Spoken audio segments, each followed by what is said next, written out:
Flashback.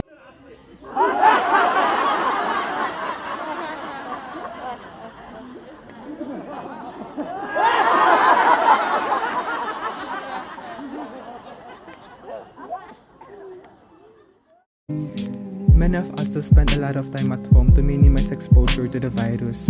During this pandemic, the most important lesson I learned is that I made a stronger relation to my family.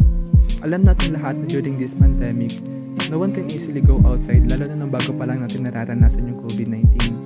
So that, as the moment that we spend our time to our individual houses, we make a much stronger relation to our family. Pandemic had a positive changes too, like what I said earlier. Some of us always go outside and bond with our classmates and friends when the COVID-19 pandemic has not started yet, causing that our relation to our family is affected.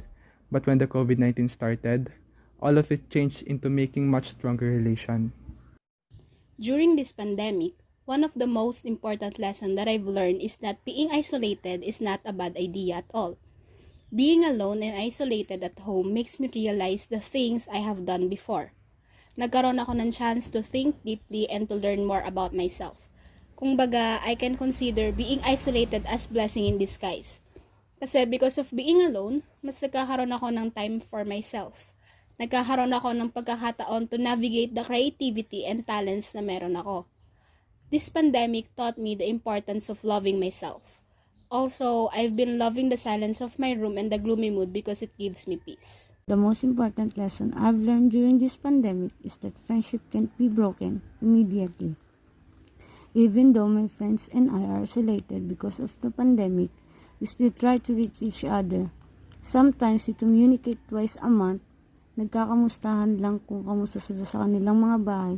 Minsan ay nagsasuggest rin sila ng mga k-drama and anime na magandang panoorin. Aside from that, we check on each other kung kamusta yung pag-aaral namin and kung may maitutulong ba kami sa isa't isa. Pandemic brought out the best in us. It doesn't make our friendship fall apart. Instead, it makes us stronger. One lesson that I've learned during this pandemic is the importance of time management. Since type of learning today is home-based learning or HBL, I need to manage my time effectively to do things on time. Mahalagang iwasan ang pagiging tamad kasi mahirap maghabol ng deadline, lalo na kapag masyado natatambakan ng gawain. Habang mas tumatanda tayo, mas dumadami ang responsibilities natin, not only in our school but also in our home. Kaya it is very useful to practice time management in our daily lives. Being responsible on my expenses is one of the lessons I've learned during pandemic. It is also the hardest thing I've done. Before, nung wala pang pandemic, I can buy any food that I want since I have enough money to buy it. But then, since the pandemic started, our family budget tightened because my parents' job become unstable. That's why I need to be responsible in all things I will buy.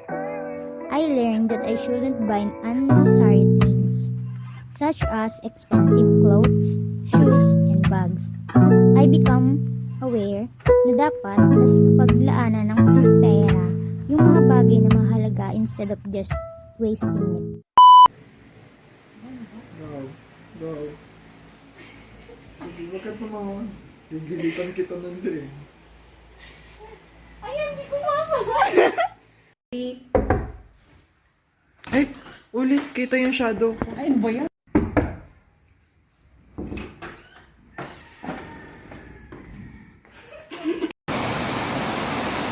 Pagod yun sa buhay. Okay.